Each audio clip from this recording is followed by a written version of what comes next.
Hey, hurry up and get dinner ready. And you haven't done the laundry either. Xander, I'm on my way home from work right now. I told you I had to stay late because of overtime, remember? Don't give me excuses. You weren't even home when I got back from work. You're failing as a wife. I've already told you if you don't shape up, I'm going to divorce you. Even if you say that. Don't start making excuses again. I'm working too, you know. It would be nice if you considered splitting the household chores. I told you to stop with the excuses. I'm sorry. Do you think apologizing is gonna fix anything? Do you actually want me to divorce you? Yes, that would be fine. In fact, I already filed for divorce. What? I just came back from the city office where I submitted the divorce papers to the after-hours reception. I have no intention of returning home. That's why I packed my things before heading to work today. Wait, what? Hey, hold on a second. You need divorce papers to get divorced. About that, do I even need to ask where the divorce papers are? How many times have you thrown signed divorce papers in my face screaming about divorcing me? It's been countless, right? I only did that to motivate you, to make you a better wife. I didn't mean it for real. Well, looking at the massive stack of divorce papers you've shoved at me over the years, anyone would think you were pretty serious about it. It's a little hard to see it any other way. But I told you it wasn't like that. Anyway, the papers have been submitted and we are now officially no longer married. As for the things I left behind at your place, I don't need them anymore. Feel free to throw them away. You even moved your stuff out already? Damn it, I'm gonna sue you for damages. How about that? Huh? Do you know how much I'll make you pay in compensation? Hundreds, maybe. If we're talking about compensation, you'll probably be hearing from my lawyer soon. Please look forward to it. What? Why the lawyer? Well then, goodbye.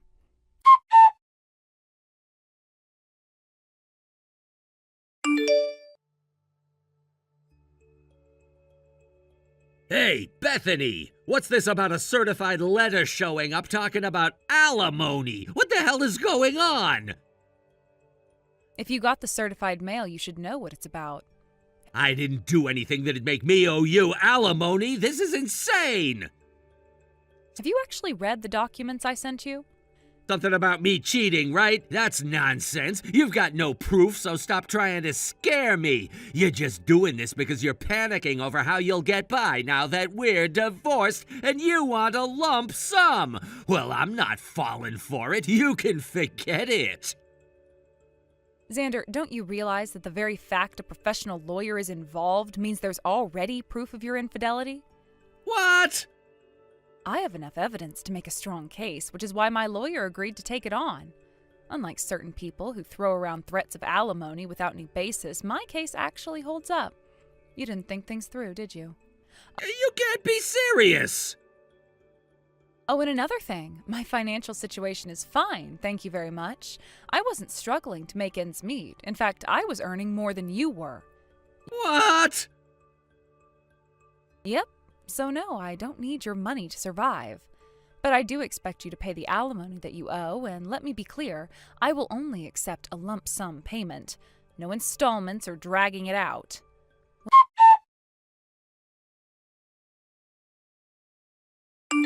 Bethany, I need to talk to you about something. What is it? I've already received the full amount of the alimony, and we're not exactly on terms where you can just casually ask me for advice. Honestly, I'm planning to block you any moment now. So I'd rather you stop contacting me altogether. Well, actually, I was wondering if you could, temporarily return the alimony. What? Do you even understand what alimony is? You want me to return it? Seriously? You see, the thing is, The thing is what? I got hit with another alimony demand from Avery, too. Oh, Avery. Right, your mistress. The one you started dating after you lied about being single. She's the wealthy girl, isn't she?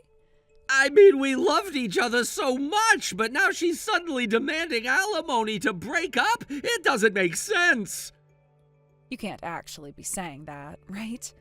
Like, are you seriously pulling this poor misunderstood guy act right now? You've got to be kidding me. Huh?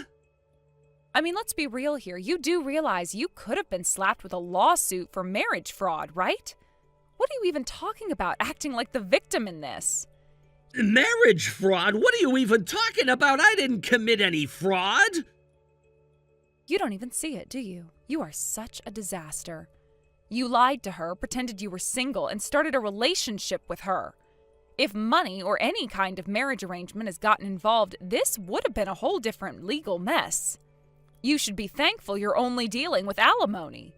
Are you serious? But how? How did Avery even find out that I was married? I mean, right after I paid you the alimony, she hit me with her own demand out of nowhere. This is crazy. I'm almost out of money, and now I don't even know if I'll have enough to cover my living expenses. If this keeps up, I'll not only run out of savings, but I might end up in debt. It's insane.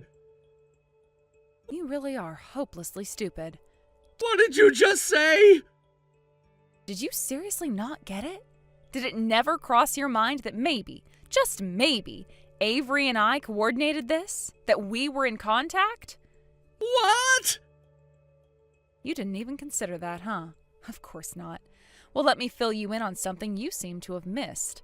The reason I found out about your affair with Avery in the first place was because her parents reached out to me. Her parents? Wait, what do they have to do with this? Yeah, it turns out that when you're dating the daughter of a prominent, wealthy family, they tend to do their homework. It's not like they're just going to let anyone date their daughter. So they dug into your background and found out that, surprise, you were married. And once they knew, they contacted me directly. They told me everything, with proof, by the way. They even said, your husband is cheating on you and pretending to be single. He's deceiving our daughter. They had all the receipts, Xander.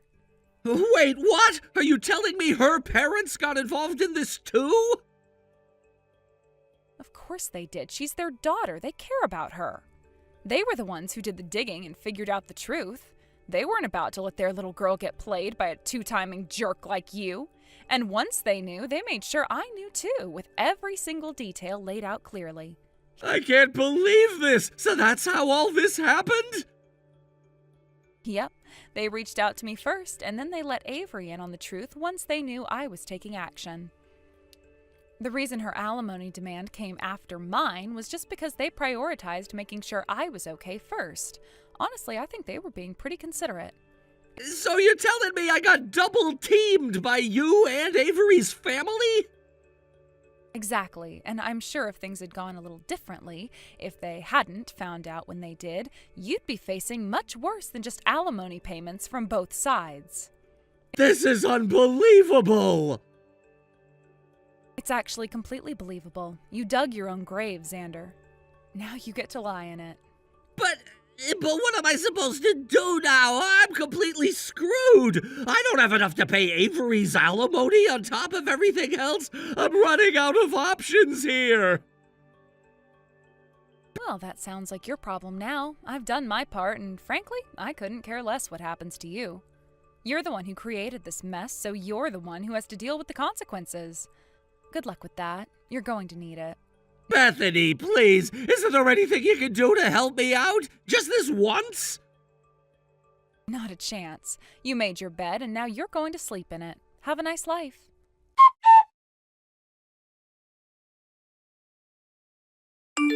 I've ended up in debt, and now it's out that Avery is the daughter of a client company's president. I can't even stay at my job anymore. I have to quit.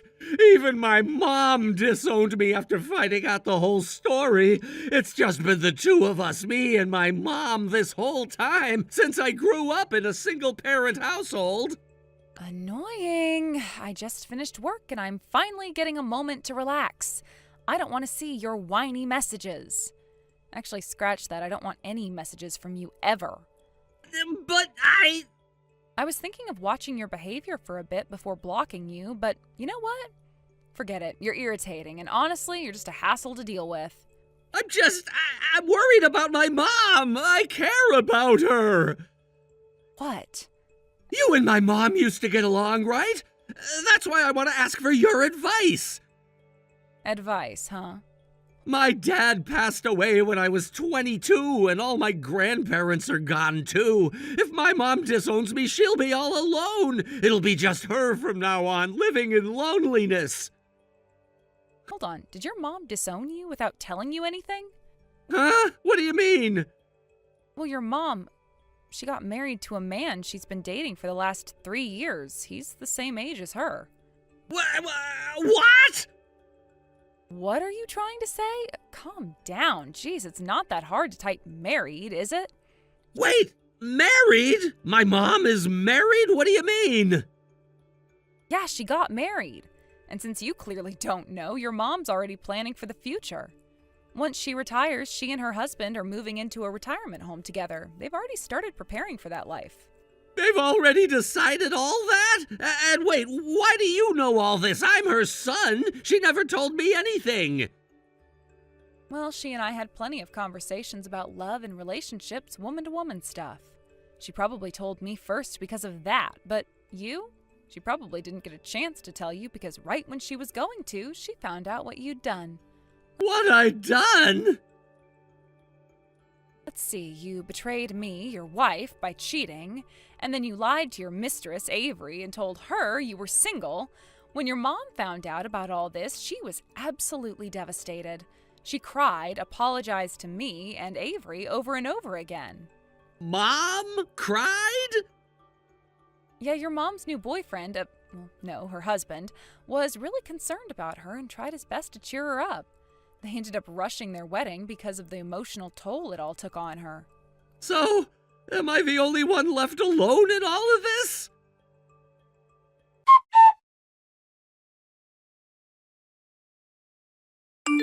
Bethany! Finally, I'm back! Sorry to keep you waiting. Who is this? Your husband! My husband? The phone number doesn't match the one of my fiancé. It's me, Xander! What? Yeah, I know the number's different. That's because I had to change it. I had you blocked. You actually went out of your way to change your number just to contact me? That is really creepy. Yeah, the number's different because I couldn't afford my phone bill for a while, so it got cut off. But guess what? I finally finished paying off all my debts. That means I could get a new phone and sign a fresh contract. Wow. So you finally managed to pay everything off? How commendable. Yeah, I've been working like crazy to fill the void, you know? Being all alone, it's tough. It's only been a few years, but it felt like an eternity. So let me get this straight. You're saying that you got a new phone and that's why your number's different? Exactly, and I'll make sure you save this number in your contacts, all right? I'd rather not. Oh, come on, don't be like that. I get how you're feeling. My feelings? What are you talking about? I heard you're still single. You know what that means, right? And what exactly does that mean? It means, I knew it, you've been waiting for me all this time. It's got me really emotional, honestly, so I've got the marriage papers ready. Let's fill them out and submit them to the city office today. Then we can finally start living together. Huh? By the way, where are you living now? I'll come right over. As if I'd tell you. Wait, why not? If you don't tell me, I can't come see you. I don't want you to come. What? Sure, I am technically single at the moment, but I am living with my fiancé. What? Yeah, he's nothing like you. He's kind, considerate, and he helped me heal after everything you put me through. I don't need you. He's the one I'm going to marry. You've got to be kidding me. No way, this can't be real. Tell me you're lying. You are so annoying. What? Maybe it's time I consider changing my phone number too. Bethany! For now, I'm just going to block you again. Bye. Bethany!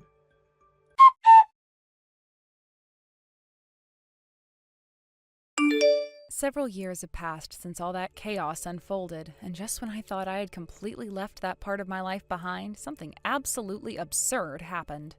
Fortunately, I now find myself living in a different region, having moved away with my family to start anew. We've settled into a completely new area where we have no previous connections, so I don't have to worry about anyone from my past unexpectedly showing up at my doorstep. This gives me a great sense of relief, knowing that I've severed all ties to that old life filled with drama and heartache. As time passed, I assumed that my ex-husband Xander had finally given up on trying to rekindle our relationship.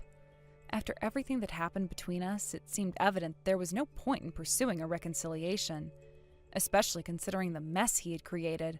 I thought I wouldn't hear about him again after I moved away, but, of course, it seems that drama follows him like a shadow. Now there's an unexpected twist in his chaotic saga. It turns out that after he realized getting back together with me was hopeless, he set his sights on Avery, the woman he cheated on me with. One might assume that after everything he put me through, he would learn from his mistakes and find a sensible way to move on. But no, Xander doesn't do sensible. Instead, he decided to pay an unannounced visit to Avery's residence, which happens to be a high-end apartment tower, a place with impressive security features. You would think that gaining access to such a location would be challenging, especially for someone with no legitimate business being there. But somehow Xander, in his usual reckless fashion, managed to bypass all security measures. I can only guess how he managed to pull that off. Maybe he sweet-talked the security personnel, or perhaps he simply got lucky. Regardless, he found his way to what he believed was Avery's apartment, and there he made an absolute fool of himself by professing his love for her. But instead of finding Avery waiting for him, he was met with a different reality. Avery had already moved out. When the door finally opened, the person who greeted him wasn't the woman he was desperately seeking, but a small, unassuming man who had no idea what was going on.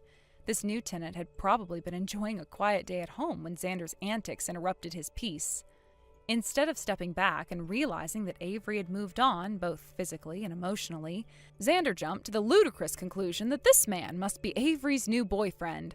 Fueled by jealousy and desperation, he lost all sense of control. He didn't just confront this stranger, he exploded in a fit of rage, yelling and causing a huge commotion in the hallway. His irrational behavior escalated quickly, resulting in him attacking not just the man, but also the apartment itself. In his blind fury, he destroyed several pieces of valuable furniture and exquisite decor, some of which were worth hundreds of thousands of dollars. By the time the building security team finally responded, it was too late.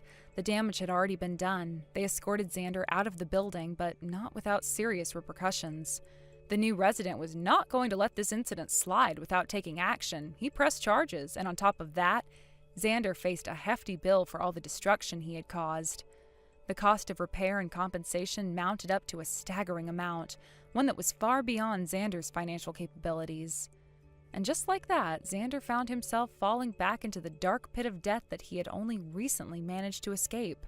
After putting in so much effort to pay off his previous obligations, he was right back at square one, now burdened with even more loans and financial troubles than before. His reckless attempt to win Avery back had not only failed spectacularly, but it also landed him in a far worse situation than he had been in during our tumultuous marriage. As for Avery, well, she likely never even found out about Xander's ridiculous outburst. She had already moved on, both in terms of her physical location and her emotional state. I can only imagine that she's now living her best life, far away from all the chaos that Xander tried to drag her into. And me? I'm grateful to be distanced from that entire mess. It feels like I'm watching a poorly scripted drama unfold from a safe distance, utterly astonished that I was once part of the same narrative. Honestly, Xander's downfall is a never-ending cycle of his own making. He has yet to learn how to take responsibility for his actions. Instead, he continues to shift the blame onto others, dragging everyone else down with him in the process. But at some point, you have to realize that your choices have consequences, and those consequences don't simply vanish because you wish them to. It's a tough lesson that Xander has failed to grasp, and from the looks of it, he will keep repeating the same mistakes until he finally does. For me, I've found happiness and stability in my new life. Moving away was undoubtedly one of the best decisions I have ever made, and I feel liberated having all that drama behind me. I found peace in my new environment, where Xander's presence is nothing more than a fading memory. His rage and desperation can no longer reach me, and that's a liberating feeling. In the end, I don't feel pity for Xander. After all he put me through and all the turmoil he created for others, this kind of outcome seemed inevitable. His ability to move on, his reckless actions, and his refusal to take accountability have led him right back to the dark place he has always tried to escape. And maybe that's where he'll remain unless he finally decides to change his ways. But for now, that's his burden to carry, not mine. As I reflect on everything that's happened, I can't help but feel a sense of relief wash over me. I've turned the page on that chapter of my life and stepped into a new one where I am free from Xander's toxicity. I'm no longer weighed down by his actions or the consequences of our past. I have the opportunity to build my own future, and I am determined to make the most of it. Now, I wake up every day feeling grateful for my life. I'm surrounded by people who support me, and I'm focused on my goals and dreams. I've learned to appreciate the simple things, like enjoying a quiet morning with a cup of coffee, taking a stroll in the park, and spending quality time with loved ones. My life is filled with positive experiences that I never thought I would have again after everything I went through with Xander. Even though I occasionally hear stories about his misadventures, I find myself laughing rather than feeling any anger or sadness. It's almost comical how his life has spiraled out of control, all due to his own choices. The absurdity of it all brings a smile to my face, and I'm finally in a place where I can appreciate the irony of my past, knowing that I've moved beyond it. So, while Xander may continue to wallow in his own mistakes, I'll be here, living my life to the fullest and cherishing every moment of my newfound freedom. I've closed the door on that chaotic chapter, and I have no intention of looking back. What on earth is going on here? Wandering around during the day again? As your husband's mother, I am appalled. You're a wife, yet you don't even attempt to take care of the household. Every single day, all you do is waste your husband's hard-earned money. To make matters worse, you're already at a disadvantage in terms of first impressions, considering that you are 5 years older than David. Seriously, why don't you take some time to do the housework?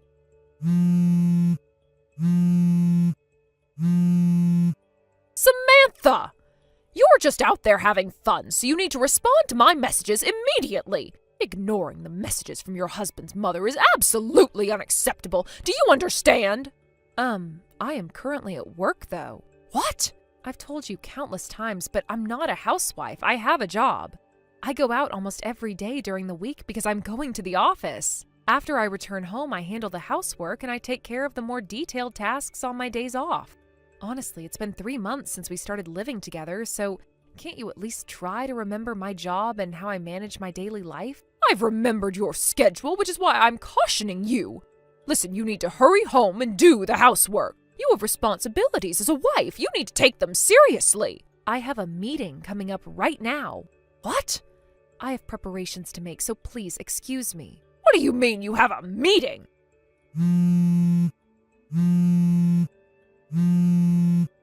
There is absolutely no way you have a meeting when you're not even working. Samantha! This is getting out of hand. Enough already. It's incredibly frustrating to see you neglecting your duties. Do you have any idea how hard David works to support this household? And yet here you are, spending your days frolicking around instead of taking care of the responsibilities that come with being a wife.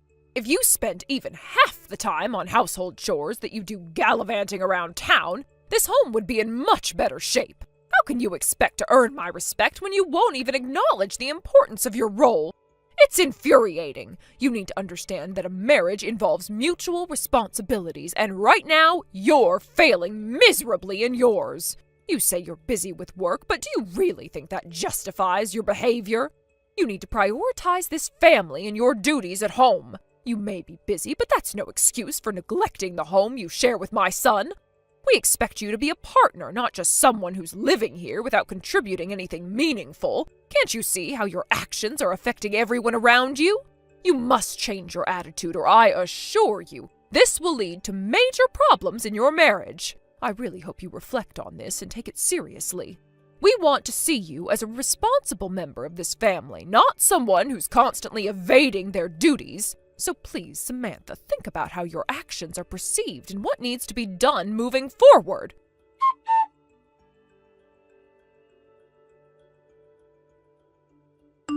David, do you have a moment to talk? Yeah, I'm free now, but what's going on? You need to seriously consider getting a divorce from that useless wife of yours. Huh? Mom, what's going on? When you say useless wife, are you really talking about Samantha? Of course, who else would I be talking about? That woman is out there playing while you're working hard, sweating away to support the family. It's outrageous to think that even now, at this very moment, she's off having fun instead of contributing to the household. What? Just earlier today, I sent her a message telling her to hurry home and take care of the housework. Do you want to know what her response was? She said she had a meeting! A meeting! Can you even believe it? There is absolutely no way that a stay-at-home wife could possibly have a meeting. Well, that's, Actually, I was just having a serious discussion with your father about our future, and we're planning to implement something important. Implement something? What do you mean by that? Now that's a surprise for you. All you have to do is follow our instructions, so don't worry. Oh, and by the way, you might want to consider getting back to work soon. Good luck with that. Oh, okay.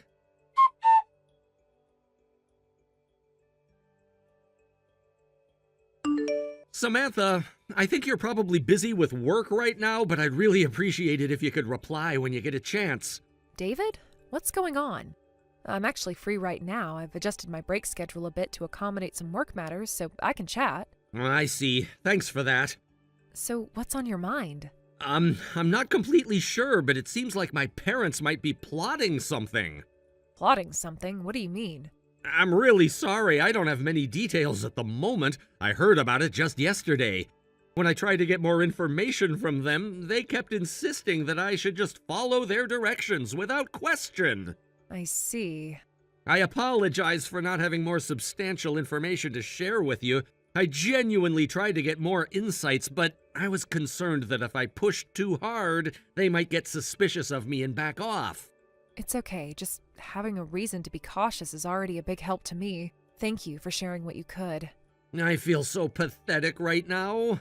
The situation with my parents moving in happened because I carelessly got caught in a mess. They moved in while I was away and packed up their things, effectively forcing me into this living arrangement without my consent. I mean, I was shocked when it first happened, and even now I can't fully wrap my head around it, but there were some unavoidable circumstances surrounding it. They had a major argument with my brother-in-law and his wife, and just like that, they were kicked out, ending up on the street with only the clothes on their backs. In that context, I can't really place the blame solely on your parents for stepping in. It was the cold season, and I simply couldn't let them endure that. If I had tried to kick them out and they had gotten sick as a result, I could only imagine how awful I would feel afterward. However, I really despise that I find myself being manipulated by those who have no understanding of your work or position. It seems like they never had any intention of trying to understand you from the very beginning. And to top it off, I'm currently relying on you financially. I want to be able to stand next to you with confidence as your partner instead of feeling so dependent on you. David, I want you to tell me if there's anything I can do to help in this situation. yeah, thank you. So if you get any more information later, please keep me posted. Is that all you're looking for? For now, we can't make any moves without information, can we? If I had to specify, I'd say I want you to be careful, not to let my parents catch on that you're keeping me informed about their plans. Since you aren't being suspected by your mom and dad, I'm confident you can manage that. I see. Okay. In any case, let's take it step by step and do what we can to handle this. All right? Absolutely. I got it.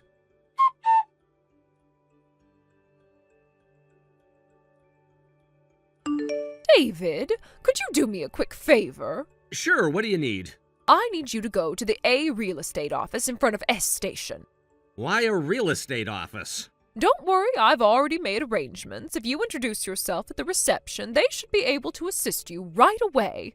Okay, I understand, but it might take me some time since I need to finish my current tasks first. That's fine, as long as you can go in at some point, it will be okay.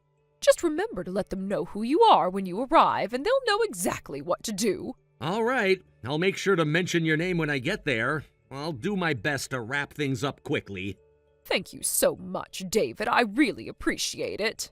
You're welcome. I'll get it done as soon as I can.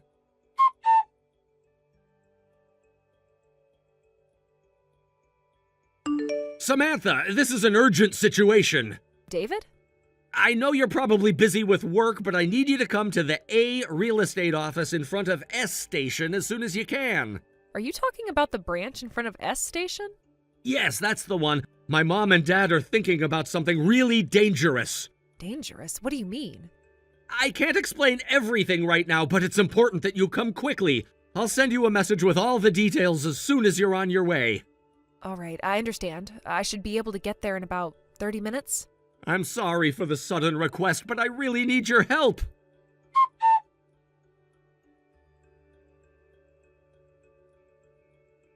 Samantha, thank you for coming earlier. I really appreciate it. No problem at all. Actually, I think it ended up helping us push our plan forward, right? Well, yeah, that's true. I guess it did help a bit. Okay, I'm going to get back to work now. Let's stick to the plan from here on out. Got it.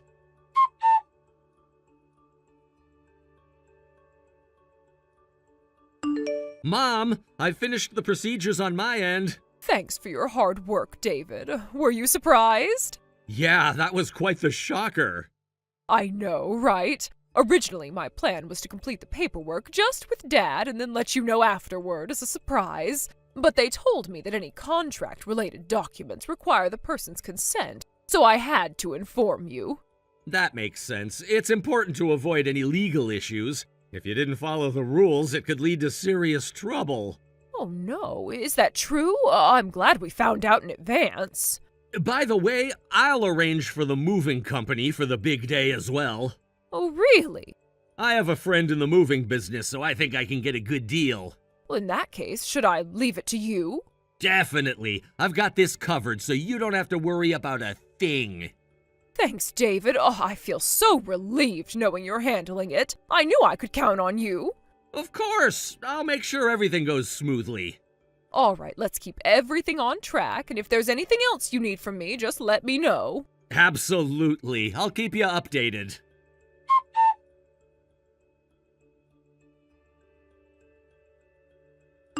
Samantha, you should be on your way home by now, right? I'll be arriving soon. Is there something you need? Well, even when you get back, you won't be able to get inside. That's because I've already terminated the lease on that house. What? David took care of all the paperwork for me. What exactly are you trying to say? Samantha, you're going to divorce David. I don't think I need to explain the reasons, but since you're living off him, he has decided to move without you. The son of an elite family doesn't want to be tied down to a lazy wife like you anymore. Huh? A move and a divorce? Did David actually say he wants a divorce? You don't even need to ask that. I can tell. Wow, that's quite impressive. By the way, where are you now? I'm in the car heading to our new place. A friend of David's who runs a moving company is helping us out by providing transportation, in addition to handling the moving of our belongings. I see. That's interesting. Just out of curiosity, do you know where you're headed? Of course! We're heading to the beautiful new house that David rented for us. A beautiful new house, huh? That's great to hear. So does that mean you're returning your husband who earns $1 a day? Huh? $1 a day? Well, if David really wants to divorce me, that's what it implies. Listen, Samantha, please keep your jokes to yourself. There's no way that David, who's an executive at his company, would earn just $1 a day. Don't say something silly like he's unemployed and living on an allowance of just $1. Oh, wow, you are right on target with that one. Huh? David is currently unemployed. What? He left his previous job because it was a pretty tough environment and I had to make him quit for his health. Right now, he's attending a school to obtain a national qualification. He takes his lunch with him and buys a paper bag of vegetable juice that costs less than $1 every day, which I give him at the beginning of the month. Just so you know, this is all by his own choice, so I'm not forcing him to do anything. Samantha, enough with the nonsense. David is an executive who supports us. Actually, that's my role. What? You didn't believe me even when I introduced myself at the time of our marriage, did you? On the contrary, you interpreted it as if David only decided to marry me because he became an executive. I just can't understand how you could think that way. I even told you that if you checked the executive list on the W Company website, you would see my name there, but now it seems like you've never looked at it even once, right? Well, You might have been skeptical at first, but David and I have been in a committed relationship. I supported him through his journey to become an executive, and I made sacrifices for him along the way. You see, it's not easy for anyone to balance work and personal life, especially in such a demanding role. But now it seems that all of that has been disregarded in your eyes, as if my efforts mean nothing. Do you even realize the sacrifices I made for this family? I mean, David and I had to endure challenges that came our way, and we faced adversity together. You should understand that just because he's not working right now doesn't diminish his worth or the contributions he's made to our family. In fact, his decision to pursue a qualification shows his dedication to creating a better future for us. It's hard to believe you think so little of him. It's easy to say those things when you're not the one dealing with the day-to-day struggles. Look, I don't expect you to understand everything, but at least show some respect for his efforts. This isn't just about money, it's about values and support. If David has decided to take a break to better himself, that's commendable. It means he's taking charge of his life and working towards a goal that will ultimately benefit all of us. Honestly, you should be more supportive and encouraging him, rather than belittling his choices. After all, we're all in this together, and family means being there for one another. But instead, you choose to criticize and make judgments without fully understanding the situation. You're quick to jump to conclusions without considering the bigger picture.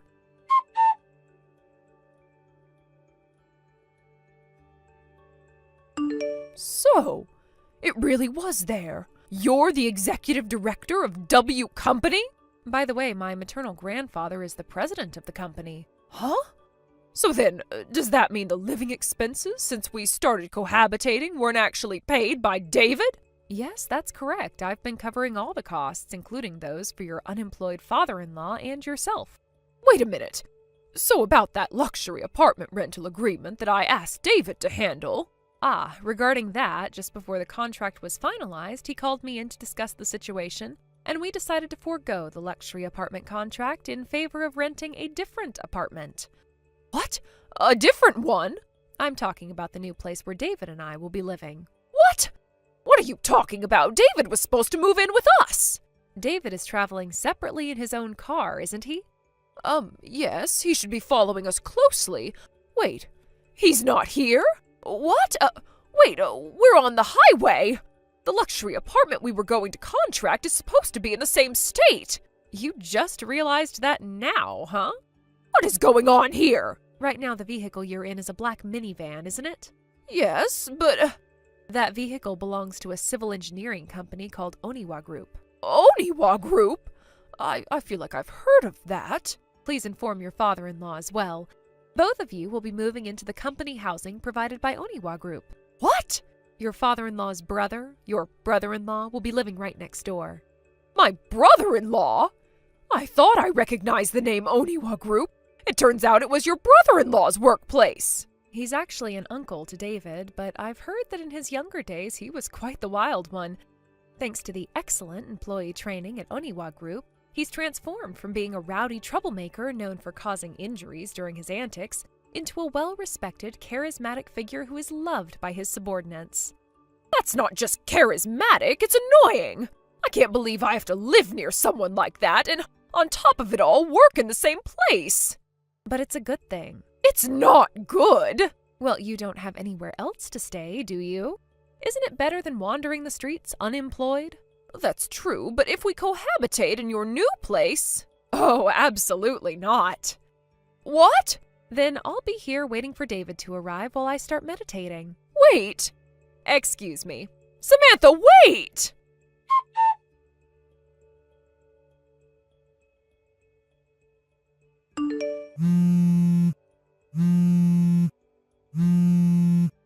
David!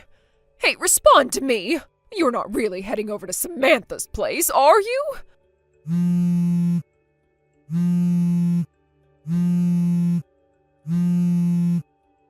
David!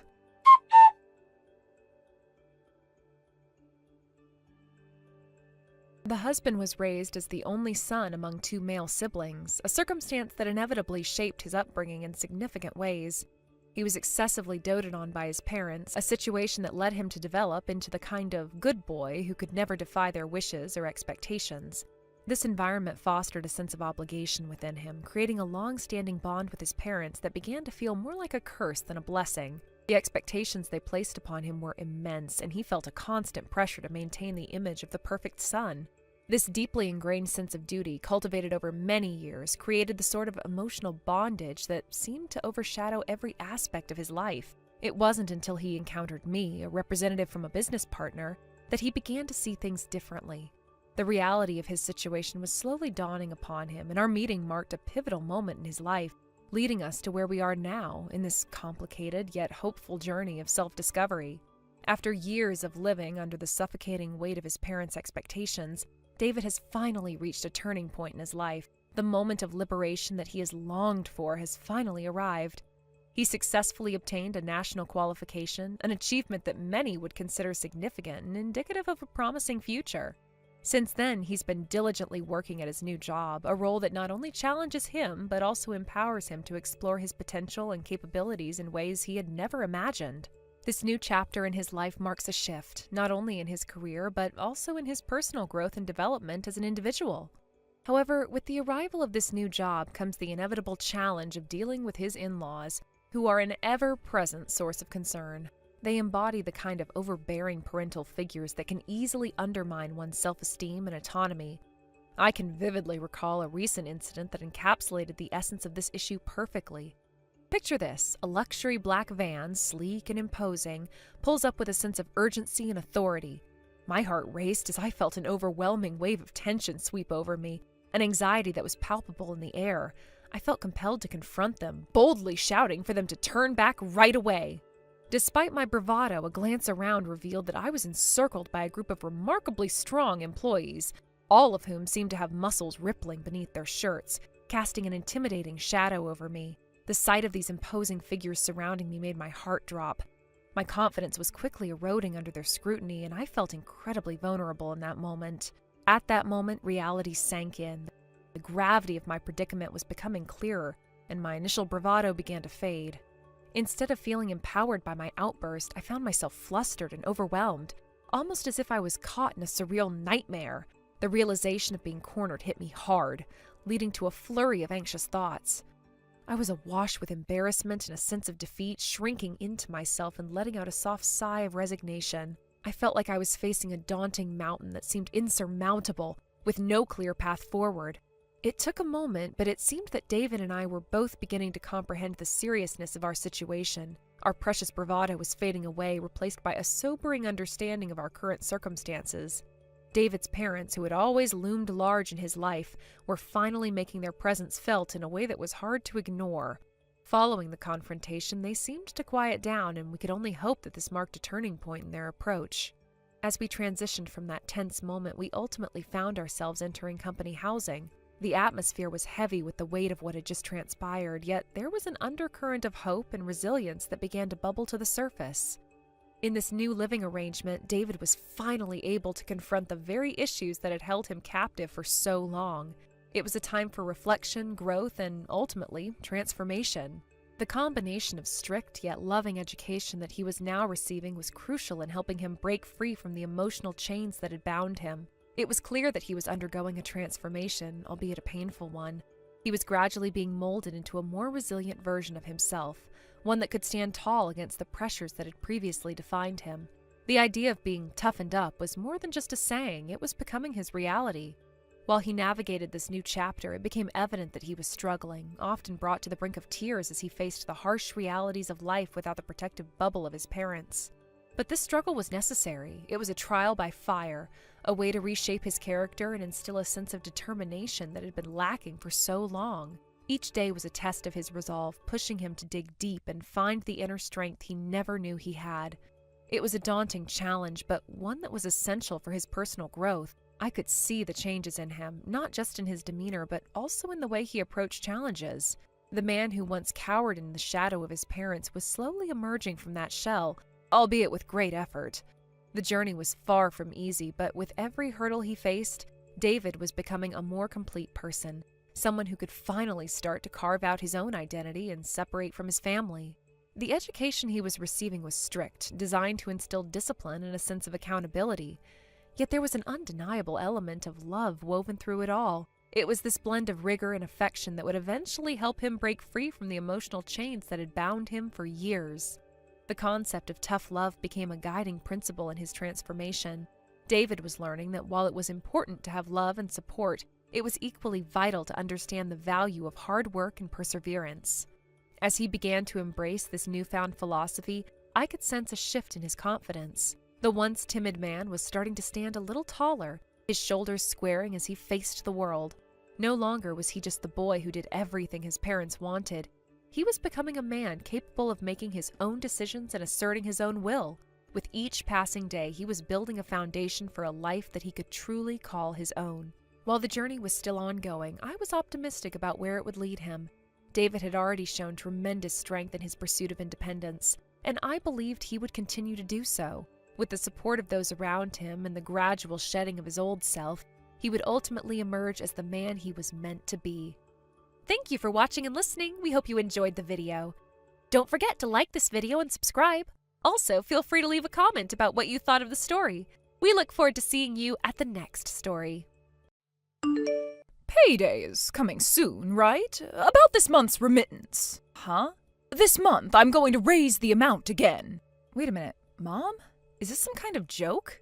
If you raise the amount any higher, I won't be able to afford my own living expenses. What are you saying? It's only natural for children to send money to their parents. Yes, I understand that, and I'm still sending money, but can we talk about the amount? It's becoming unreasonable. By the way, is Dan still sending his remittance? Is it still the same amount, $1,500 every month? Of course, Dan is so successful, talented, and such a dutiful son. There's no way I'd burden him with more. Yeah, I shouldn't have asked. But listen, I can't increase it anymore. What? Like I said earlier, I really can't do it anymore. Even right now, I'm barely managing to make ends meet. If you push me further, I really won't be able to survive. Then just cut back on your expenses even more. It's as simple as that. If I cut back any more, I'll be living a life that's not even human. I'm barely living as it is, and you're asking me to scrape by even more? Then just work harder and earn more money. Do you even hear what you're saying? You're asking me to sacrifice everything just to increase the remittance, and for what reason? It's ridiculous. Don't you have any sense of duty towards your family? You left this house out of your selfishness, so it's only right that we decide the amount you send back. I left because I had no place in the house, not because I was being selfish. And let me remind you, I'm already sending you $3,500 every month. That's a huge amount. If you include Dan's contribution, it's a small fortune. Besides, isn't Dad receiving his pension starting this year, and didn't he get rehired after retirement? Well, yes, he's still working. So you're getting his pension and he's still earning a salary, right? And on top of that, you're asking me to increase the remittance? It's just you and Dad at home now. What kind of extravagant life are you living that justifies asking for more? I'd really love to hear an explanation of where all this $3,500 is going. Stop being so selfish. How am I being selfish? I'm not increasing the amount, period. It's already too much, and if you keep pushing, I might just lower it. What? How dare you talk back to your own mother like this? Can't you listen to your parents? Look, even if you are my parents, there are limits to what I can agree to. Don't you understand that? I can't just do everything you ask for without question. All right, I have said my piece. Bye. Wait, Ruth, come back here.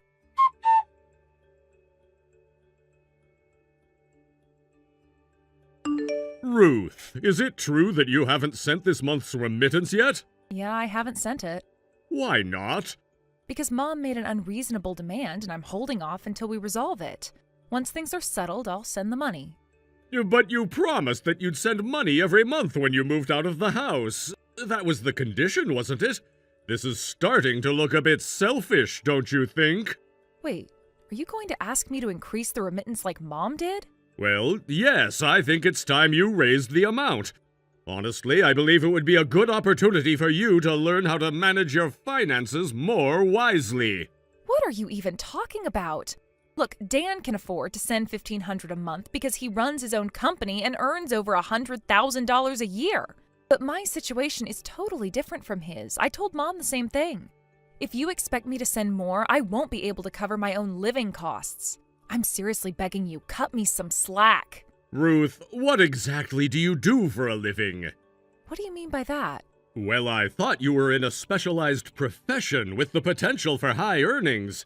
But if you're telling me you can't survive after sending the little amount of money you do, I have to wonder, are you really working properly or are you just wasting your money carelessly? What? Given the current situation, it's hard not to think that. Look at Dan. He sends $1,500 every month without complaint. You, on the other hand, send a mere $100. Do you even respect your parents? $100? Wait, what are you talking about? Yes, $100. That's all you send, while Dan is sending 10 times that amount. What does that say about you? Wait.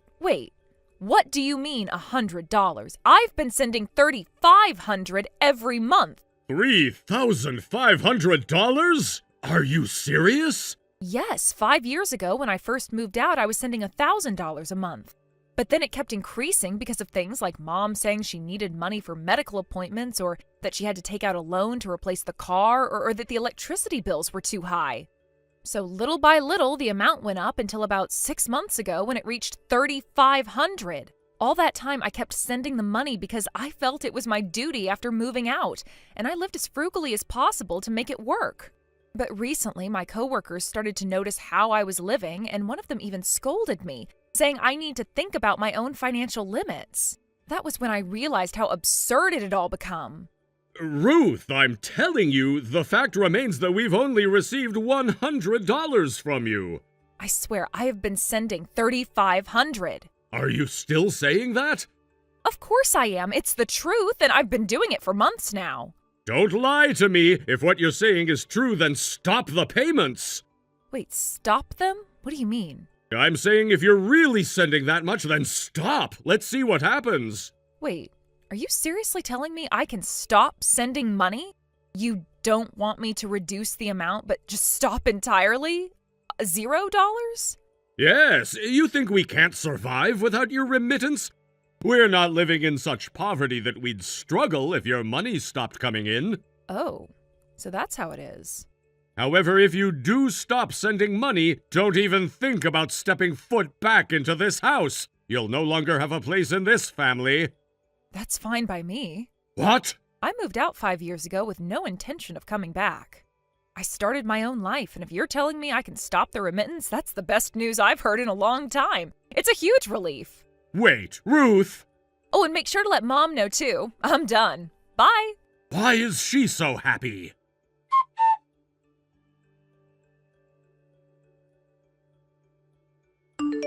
Ruth, hurry up and send the remittance. For now, I'm fine with the usual $3,500. Just make sure you transfer it today. Huh? I'm not sending any more remittances. What? You can't do that. I'm in the middle of dealing with so many bills. The payment deadlines are coming up fast. Like I said, I'm not sending any more money. Are you really going to break the promise you made when you left the house? If you don't start sending money again, I'll bring you back home. Excuse me? If you want to continue living on your own, then send the remittance right now. And from next month, I expect you to send $4,000. Wait, Mom, are you telling me not to come back home, or that you're going to force me to come back? Which is it exactly? I'm saying that if you stop sending money, I'll make you come back home. But Dad told me if you stop sending the remittance, we'll never let you set foot in this house again. What? He really said that? Yes, he told me that yesterday. So before you start giving me an ultimatum, how about you and Dad get on the same page? Look, even if I were to start sending money again, I'd prioritize my own life first. And if I do decide to send anything, the amount will be a lot less than what I've been giving you.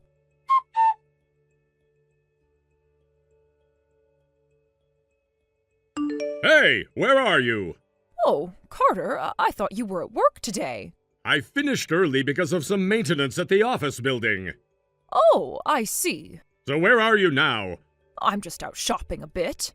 Come home without buying anything. I just checked the mailbox and we received a collection notice. What? A collection notice? Are you in debt? Yes, but it's not what you think. I didn't mean for this to happen. I've been trying to manage my finances. This is serious. How could you let it get to this point? You need to explain what's going on right now.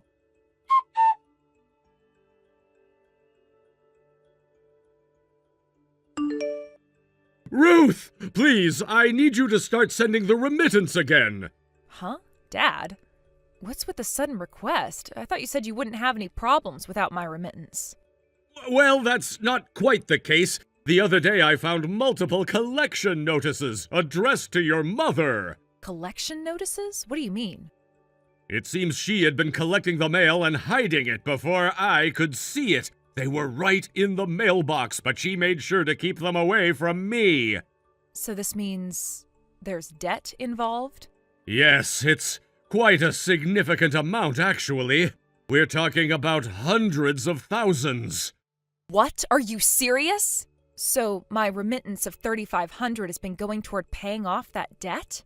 Apparently, that's exactly what was happening. They've been borrowing money and paying it off, only to borrow again. Your remittance was being used as a way to keep this cycle going. But now the amounts they've been borrowing have increased, and for various reasons, they've been asking for more money from you. What about Dan? What's his remittance situation? I double-checked with him earlier, and it turns out he was actually sending $2,000 instead of the $1,500 we thought. Wow. So he's sending even more than we realized. That's still less than my $3,500, right?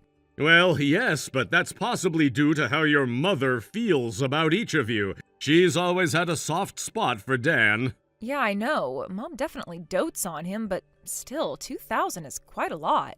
I guess that really shows how desperate they are for money right now.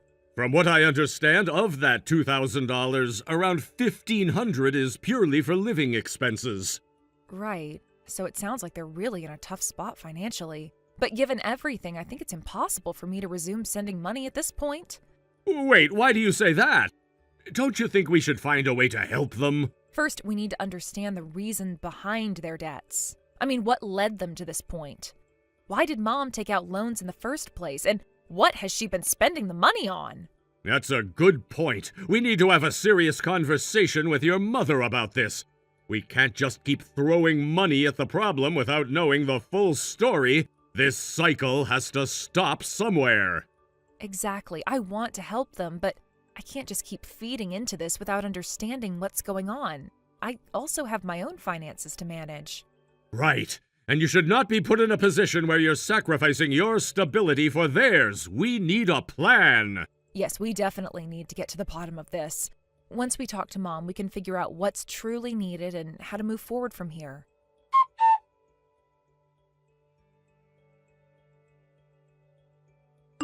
Ruth, I want to apologize for the horrible things I said the other day. Huh? Oh, you mean the conversation we had last time?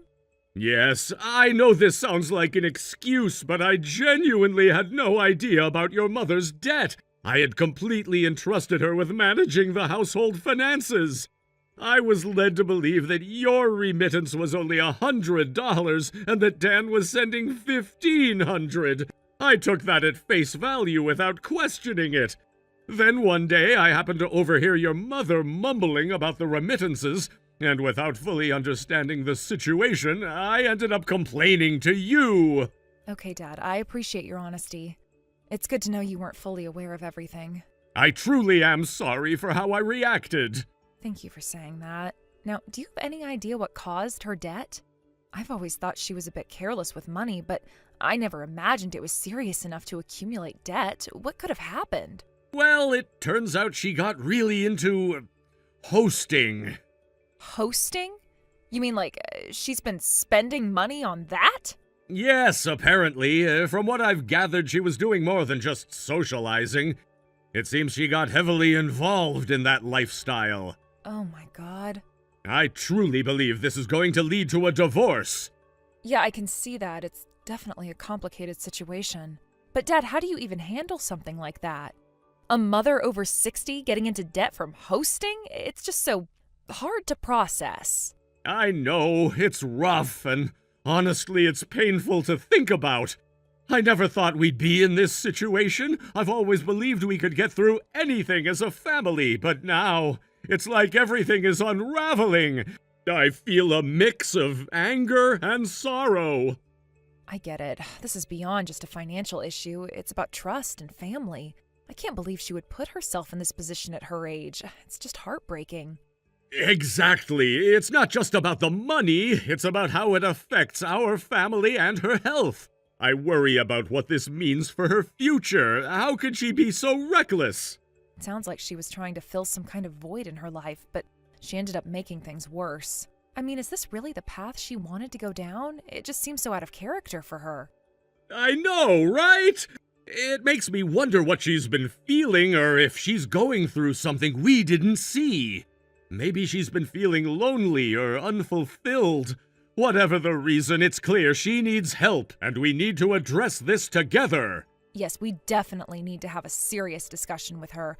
I'm not sure how she'll react, but we need to confront this issue head on. It can't go on like this. Agreed. Let's try to figure out a way to support her, but also make sure she understands the gravity of the situation. We can't just let this spiral further out of control.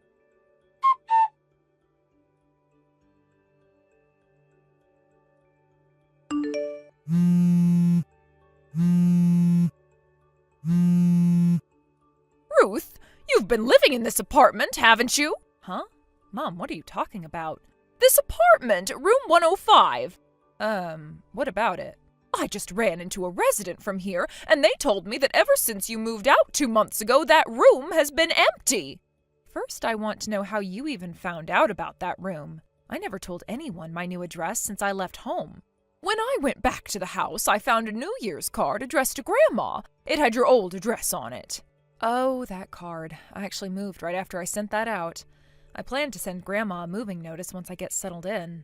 Why would you choose to move out at this time? I was able to move to a more secure place because I no longer need to send remittances. It seemed like the right decision. So you came all the way here for what? That must have taken at least 2.5 hours on the fastest bus from your house. I got divorced from your father. Right after that, I returned home. But when Grandma found out the reason for the divorce, she declared that she never wanted to see me again. I heard your father went to Dan's place, and as for that host boyfriend of mine, well, he dumped me. Wait, are you saying you have no choice but to come live with me? I mean, what else am I supposed to do? I don't have any other options. No way, you're joking, right? Why would you think that? I already know why you got divorced. What do you mean? Who told you? Well, it's not like it's a secret. It's about the debts, your obsession with those hosts, and finally, the infidelity, right? Just the thought of having a mother who lives like that makes my skin crawl. I can't possibly live with you. Ruth, please! Think about everything I've done for you while raising you. I thought we could live together again as a way to repay that. You lied to Dad about how much I send home every month. I know you've been secretly borrowing money and making those payments behind my back.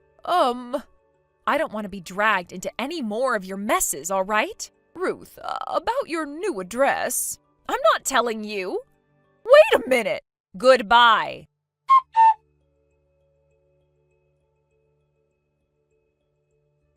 What on earth is she thinking? I truly cannot understand my mother's thought process. To be honest, I don't even want to understand it. After all, she failed to come to me for help, and now, because of that, she really has no place to go. For several days, she's been wandering around the nearby park, seemingly lost and without direction. While I was searching for her, I was approached by a group who had apparently been looking for her too. Before I knew it, they took me along with them, and I felt an odd sense of connection with these strangers, united by our concern for someone who had once been a central figure in my life. The days turned into an agonizing blur as I tried to piece together my mother's whereabouts. I could picture her in the park, sitting on a bench, staring off into the distance, seemingly lost in thought. I imagined her mind racing with all the burdens she carried. Is she reminiscing about better times or contemplating her next move? It's troubling to consider that her situation could spiral even further into despair. I remember the times when she was a vibrant part of my life, full of laughter and warmth. Those memories felt like a distant dream now. The thought of her aimlessly wandering without purpose gnawed at my insides. I had always assumed she would reach out if she needed help, but her silence spoke volumes about her state of mind. Was it pride, shame, or something else that kept her from turning to me? Days later, I encountered a group of people who seemed genuinely concerned about her. They approached me, asking questions about her whereabouts. Their faces were a mix of worry and sympathy, and I felt a strange kinship with them, despite not knowing them. It struck me how many lives my mother had touched, and yet she was now isolated and alone. They led me to a cafe nearby where we sat down to discuss what we knew. I learned that this group had been trying to find her for a while. They recounted stories of their encounters with her, how she would often sit alone, engaging in conversations with strangers, offering her insights on life, and sometimes sharing bits of her own struggles. I listened intently, taking in every detail, feeling both comforted and alarmed by the kindness of these people. As they spoke, I felt my own frustration bubbling to the surface. I should have been the one helping her, not these strangers. It was disheartening to realize how disconnected I had become from her reality. Perhaps I had been so consumed by my own life that I overlooked the signs of her distress. It dawned on me that I should have done more to reach out and check on her. How could I have let her fall through the cracks like this? One of the individuals in the group shared how they had seen my mother around the park, often appearing lost or withdrawn. Their words painted a picture of a woman who was not just my mother, but a person struggling to maintain her sense of self amidst a storm of challenges. Each story reinforced my commitment to find her and help her find her way back to stability. After several exhausting days of searching, I received an unexpected call from a friend of my mother's. He mentioned that there had been some unusual activity in his bank account. A deposit made by my mother. I felt a mixture of relief and dread wash over me. On one hand, it seemed she was still alive and functioning in some capacity, but on the other hand, it meant she was still entangled in a web of debt. The knowledge that she was engaging in financial transactions, even if they were questionable, added another layer to my concern. I shared this news with my father and brother, a reunion of sorts after years of silence. It was awkward at first, with so much unspoken tension hanging in the air. However, as we began discussing our mother, an unexpected warmth began to surface around us. We reminisced about the good times, family gatherings, birthdays, and the laughter we shared. Those memories felt bittersweet, contrasting sharply with the current reality we faced. My father, with his furrowed brow, spoke up first. I always thought she would find her way back. She's a strong woman, but lately, it feels like she's lost her way. My brother chimed in, his voice laced with concern. We need to figure out what's going on with her. This can't go on. She can't keep living like this. I nodded in agreement, feeling a surge of determination. We all knew we had to do something, but what? As we talked, an unspoken understanding began to form between us. We recognized that it was time to mend the frayed bonds of our family. The weight of our collective worry about our mother pulled us closer together. We realized that we needed to support each other through this challenging period, despite the long-standing distance and silence. My brother looked at both my father and me and said, "We should make it a point to check in on each other. Even just a simple text now and then would mean a lot." My father nodded in agreement, his expression softening. "You're right. Life is too short to be distant. We need to look out for each other, especially now." With that renewed commitment, we made a pact to stay in touch.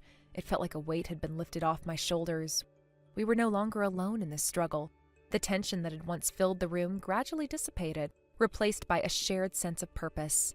Dan, who had been quietly listening to our conversation, chimed in with a brilliant idea.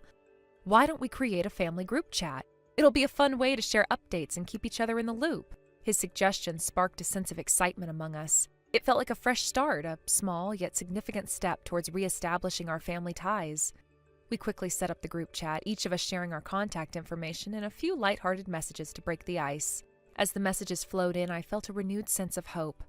Perhaps this was exactly what we needed, a way to connect without the heaviness of our current situation overshadowing everything. We could share photos, jokes, and everyday moments, creating new memories even amidst the chaos. I left the meeting with my father and brother feeling lighter. Despite the gravity of our mother's circumstances, I had hope that we could find a way to support her together. I realized that family didn't have to be perfect, it just had to be there for one another in times of need. In the following weeks, we kept the group chat active, sharing snippets of our lives and encouraging one another to stay connected. I felt a sense of belonging that I hadn't experienced in a long time. Even though my mother remained elusive, I took comfort in the knowledge that I was not alone in the struggle. Then one day I received a message from my brother. He had managed to track down one of our mother's acquaintances. "I spoke with someone who said they saw her last week," he wrote. They said she seemed okay, just a bit withdrawn. It's not much, but it's something. I felt a surge of hope. It was reassuring to know that she was alive and, at least outwardly, appeared to be fine.